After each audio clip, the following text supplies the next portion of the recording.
है कि ब्लड जो है उसके दो हिस्से हमने कर दिए थे, एक सॉलिड था एक लिक्विड था। सॉलिड पार्ट में मैंने आपको बताया था किस कौन कौन से सेल्स होते हैं और कौन कौन से किस किस्म के सेल्स होते हैं। सॉलिड पार्ट, लिक्विड पार्ट जो कहलाता है उसे हम कहेंगे प्लाज्मा। क्या कहेंगे? प्लाज्मा। याद रखिएगा कि कंपोजिशन ऑफ ब्लड, अभी प्लाज्मा की बताऊंगा मैं, लेकिन अगर हम ये ब्लड का तस्वीर कर लें, जो कि हम एक ब्लड का एक बैग लेकर आते हैं या ब्लड की बोतल जो फ्याम में कहलाती है, वो अगर हम इसे तस्वीर कर लें तो इसमें ये जो इतना होगा, बल्कि इससे भी ज़्यादा, यानी मोर देन इतना जो होगा ये होगा प्लाज्मा। क्या होगा? प्लाज्मा। ठीक है, ये देखिए ये इतना, ये कहलाएगा 55%। कितना कहलाएगा? 55%। और ये जो होगा 1%, यानी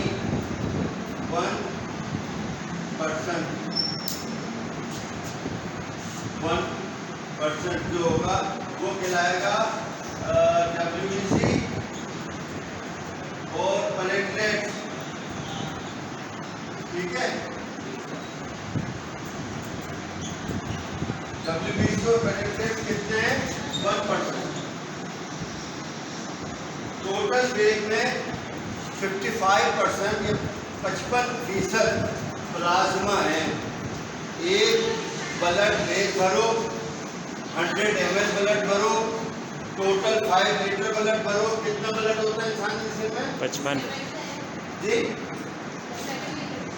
नहीं, 55 सर, 4.5 से और 5.5 तक लीटर 4.5 से 5.5 लीटर तक ब्लड होता है। एक बार मैं बता दूंगा 12। अच्छा, अब याद रखिए प्लाज्मा कंटेनिंग, प्लाज्मा जो है वो 55% होता है और सिर्फ 1% जो है वो होता है WBC और थ्रोम्बोसाइट्स, प्लेटलेट्स और वाइट ब्लड कॉर्पस्कल। ठीक है, अब बाकी कितना परसेंट बचा? ये परसेंट कितना बचा? 44%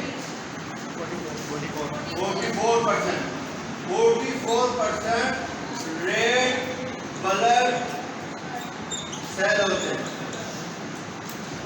आरबीसी कितने होते हैं? 44%। कमी सबसे ज्यादा, इसलिए खून का रंग सुर्ख नजर आता है। खून का रंग सुर्ख इसलिए नजर आता है कि 44% आरबीसी होते हैं और 55% प्लाज्मा होता है। प्लाज्मा में क्या क्या होता है ये भी मैं आपको बताऊंगा, और आरबीसी जो होते हैं 45% होते हैं। आपने सुना होगा ये कहलाता है होल ब्लड। क्या कहलाता है? Whole blood. क्या कहलाता है? जब आप ब्लड लेने जाते हैं कहीं डोनेशन के लिए, ये कहलाता है होल ब्लड, मतलब पूरे ब्लड। अच्छा, अब इसके हम मजीद थोड़े करते हैं। एक जगह कहलाता है पैक सेल, या कपड़ा नहीं जो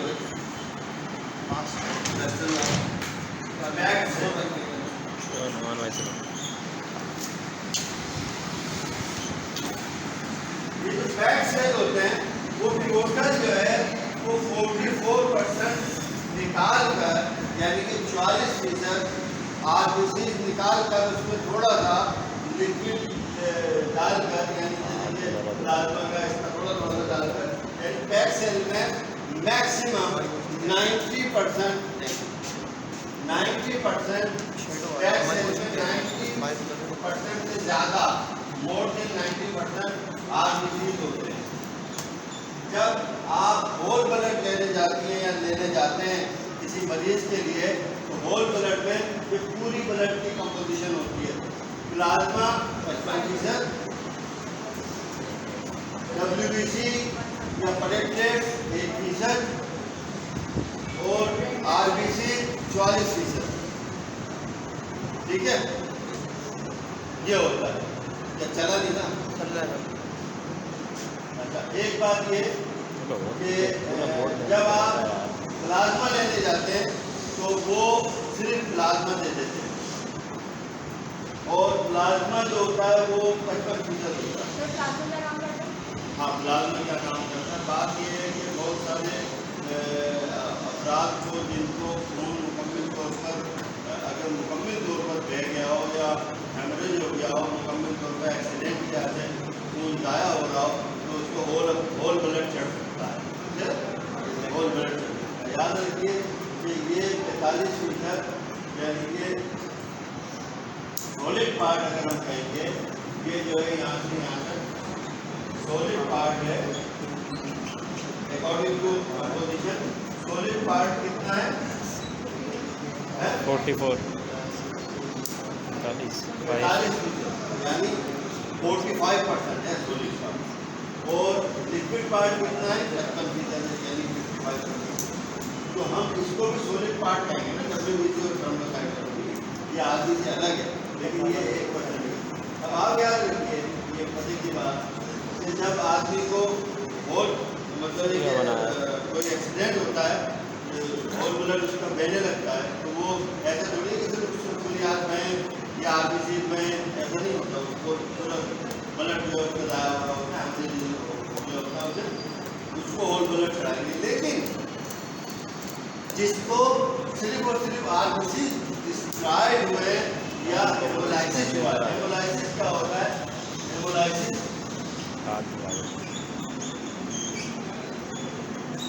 हेमोलाइसिस से मुराद ये हेम के मायने आरबीसी और लाइसिस के मायने तोड़ फोड़। कहीं कहीं किसी न किसी बीमारी में हेमोलाइसिस हो जाता है, किसी न किसी बीमारी में हेमोलाइसिस हो जाता है।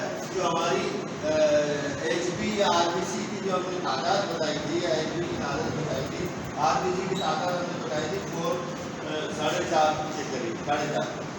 अब वो गिर के अगर 2 हो जाती है और एचबी गिर के जो है एचबी जो है वो गिर के नीचे आगे वो अगर बिल्कुल 7 हो जाती है, 7 या 7 से नीचे, तो जब 7 ग्राम से नीचे एचबी हो जाएगी, 6 ग्राम 7 ग्राम से नीचे जब एचबी हो जाएगी, तो ब्लड इन्फ्यूजन या ट्रांसफ्यूजन यानी खून चढ़ाने की इंडिकेशन पैदा हो जाएगी। उस वक्त मरीज को खून दिया जाता है। अच्छा, अब मरीज के जिस्म में जो खून चल रहा है, गर्दिश कर रहा है, उसको पंप कर रहा है दिल।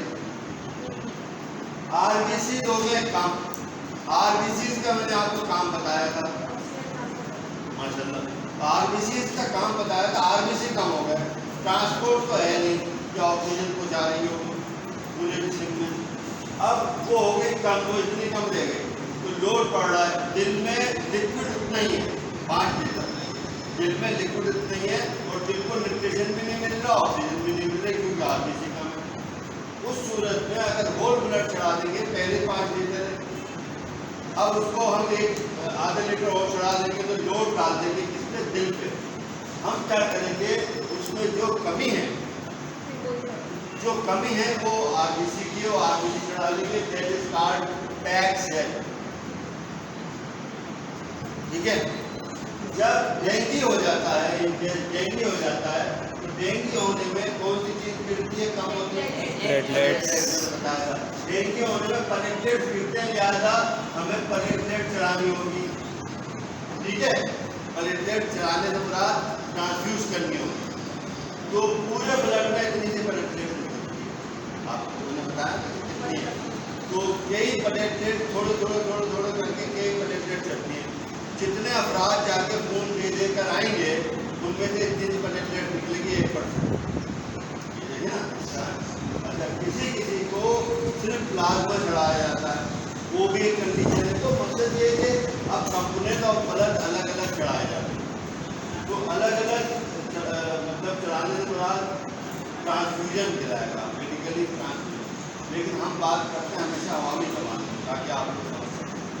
तो ये है इसका। अच्छा, अब उसके मैंने फंक्शन तो बता दिए थे, क्या आरबीसी का क्या फंक्शन है, सर्विस का क्या फंक्शन है, या थर्मोसाइट या प्लेटलेट्स का क्या फंक्शन है, और होल पूरे ब्लड का क्या फंक्शन है। देखिए, आरबीसी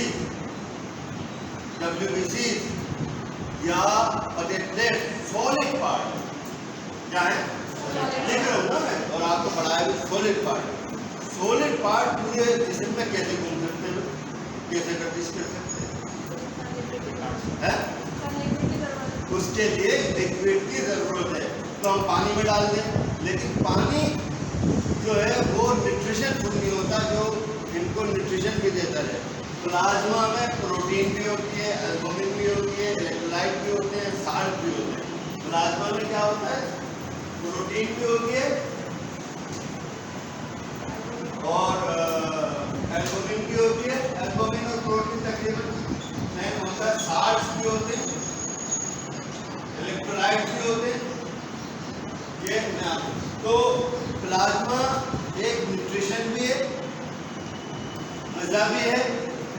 और प्लाज्मा देखिए, मैं बताऊँ आपको, कोलाइडल मैटर मेडिकल साइंस से निकल के थोड़ा सा साइंस में आ जाता है, just for all of you. मतलब ये कि आप बताएं मैटर की कितनी इकसाम होती है, कितनी शेप्स होती है, कितनी कितने कितने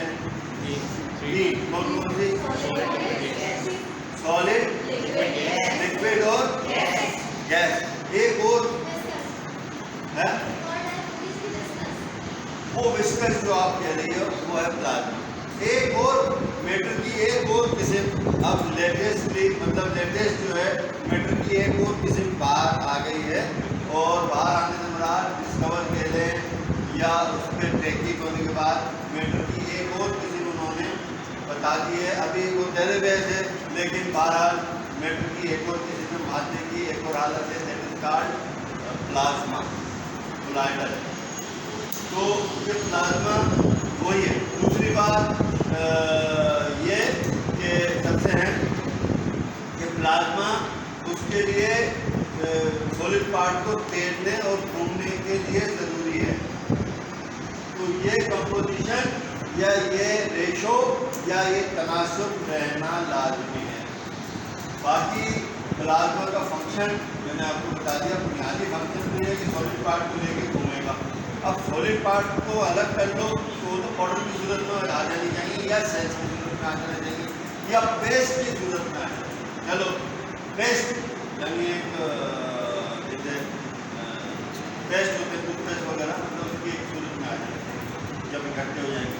तो वो लिक्विड होकर कैसे बनेंगे? आपने सुना होगा, देखा तो नहीं होगा, सुना होगा कि खून जितना खून की कंसिस्टेंसी जितना थिन, बारीक थिन या लिक्विड होगा या जितना भी पतला होगा वो अपने आसानी से गर्दिश करेगा, खून को गाढ़ा नहीं करेगा। यही वजह है कि हम तो प्लाज्मा अपनी जगह, आदमी अपनी जगह। ये था आज का बहुत शॉर्ट लेक्चर। तो उसके बाद आपको फ्यूचर में हम बताएंगे। लेफ्ट मैंने बताए थे क्या RBCs क्या होते हैं, MCV क्या होते हैं, PCV क्या होते हैं, या वो सारा बताया, मोनोसाइट, लिम्फोसाइट, सारा मैंने